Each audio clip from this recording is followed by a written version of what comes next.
This is a memory from many years ago when I was a little boy and had a hearing family. My parents said, "Let's go to Grandma and Grandpa's house." "Grandma and Grandpa's?" I exclaimed. I was so thrilled. I ran to the car with my three older brothers. I didn't have any sisters. I am the only deaf sibling. My dad and mom got in the front seat. My brother sat in the back seat. I sat in the very back. We went on a long ride to East LA. I saw many trees, beautiful mountains, and a lot of traffic. As a young child, I was very happy and excited. We passed walls with beautiful graffiti, old houses, and Mexican food restaurants.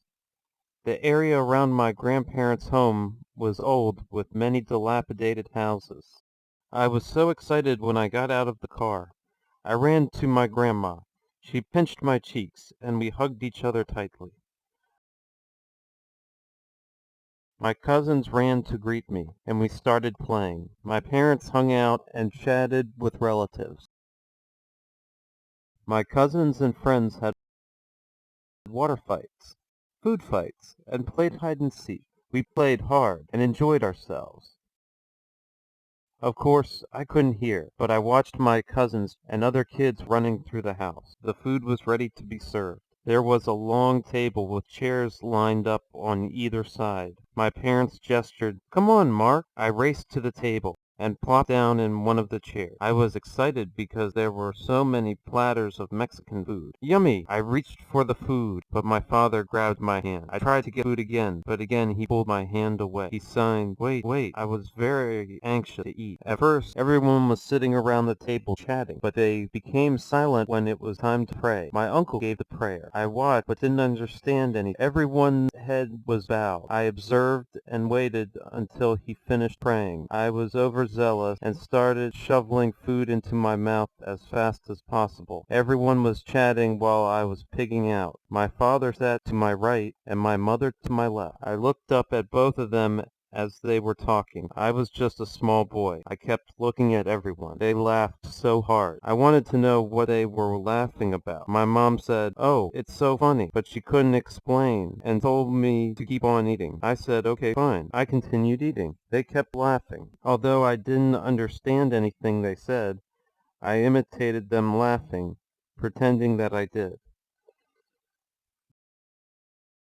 Then a delicious dessert arrived. Just as I started eating, my mom tapped my shoulder and pointed out a beautiful woman. She wore a fancy low-cut dress. She had long eyelashes and wore a lot of makeup. With her was a man dressed in a fancy Mexican costume with a sombrero. They did an exotic flamenco dance. The man danced with his hands behind his back, and the woman had castanets in hers. I was drooling over the dancing and the gorgeous woman. After they finished dancing, everyone hollered, whistled, and applauded loudly. I imitated their applauding. Everyone started chatting again. I stood there, not knowing what people were saying until my mother tapped my shoulder. She pointed at a pinata. I was so surprised. There was a beautiful, colorful pinata that was shaped like a bull. It had long horns and hung in the air. There already was a group of children racing to it. They were jumping over each other wildly. I got up and raced over too. I had to push them to get in the circle. I looked at my parents. They looked at me affectionately, and I was waved back to them. All of the kids were hearing, and I was the only deaf one. I was so enthusiastic about what was to happen. I saw the piñata dangling from a string and jerking up and down. When I followed the string, I realized that my uncle was pulling on it to keep the piñata moving up and down. They let the small children start hitting the piñata first with a long stick. The first little boy, who was very cute, wasn't given a blindfold. He could hardly control the stick and kept missing the piñata.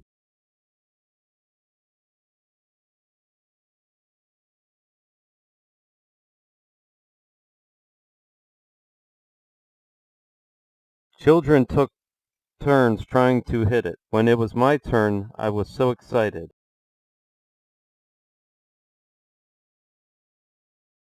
One of my uncles came and started talking to me. I nodded my head but didn't understand a thing that he said. He spoke Spanish, which I didn't understand. I wanted to hurry and hit the pinata. He tied the blindfold around my eyes and handed me the stick.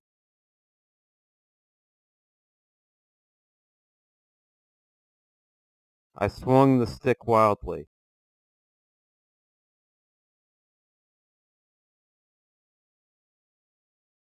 I missed it, but hit it several times. This went on and on. My uncle kept yelling, "Stop! Stop!" But I couldn't hear, and they didn't know what to do. The uncle who was holding the string was yelling to the uncle who did the blindfolding to do something. My parents told them that I can't hear. The uncle that did the blindfolding didn't know what to do. I just kept swinging the stick obliviously. My other uncle figured he would have to grab me before the stick struck him, but each time he got close the stick swung his way. Finally he dove in and grabbed me. Just at that moment the stick hit him square in the face, and he fell backwards holding me. Everyone was laughing so hard. I couldn't figure out why he had grabbed me. When he slowly removed the blindfold from my eyes and pulled the stick out of my hands, I realized that I had to stop. I apologized when I realized that my uncle had gotten hurt. No one could stop laughing. The other kids then took their turn. Finally, a kid who was very adept hit the pinata several times. My uncle tried to outsmart him by jerking the string hard, but the boy managed to hit the pinata and knock a big hole in its side. Everyone was screaming and yelling encouragement.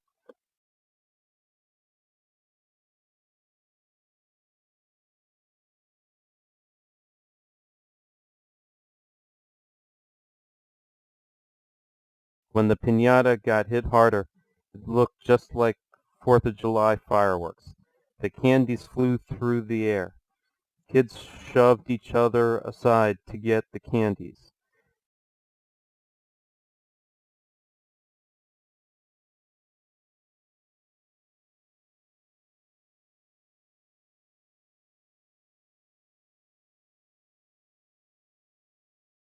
Kids were fighting with each other.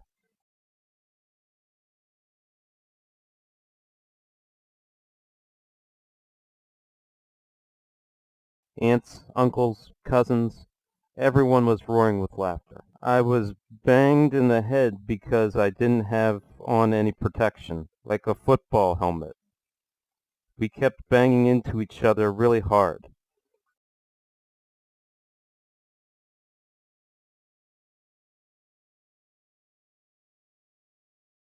I spotted a lone piece of red candy that was about to fall out of the pinata.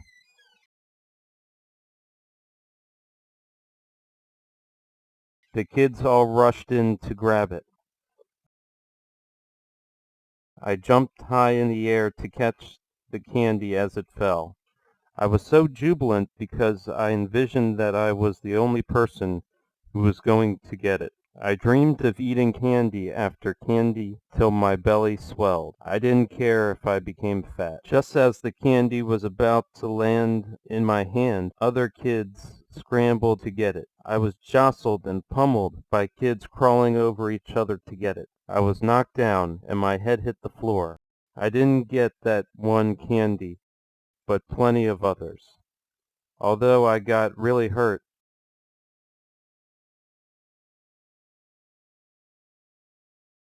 I enjoyed eating my candies and this Hispanic culture experience. We played all day until the sunset, and we had to go home. My grandparents, uncles, aunts, and cousins hugged and said goodbye to each other. My parents said, "Let's go home," and told the four of us to get in the car. I was so exhausted that my father had to carry me. Within a few seconds of the car ride, I fell fast asleep. Wow, what a great memory!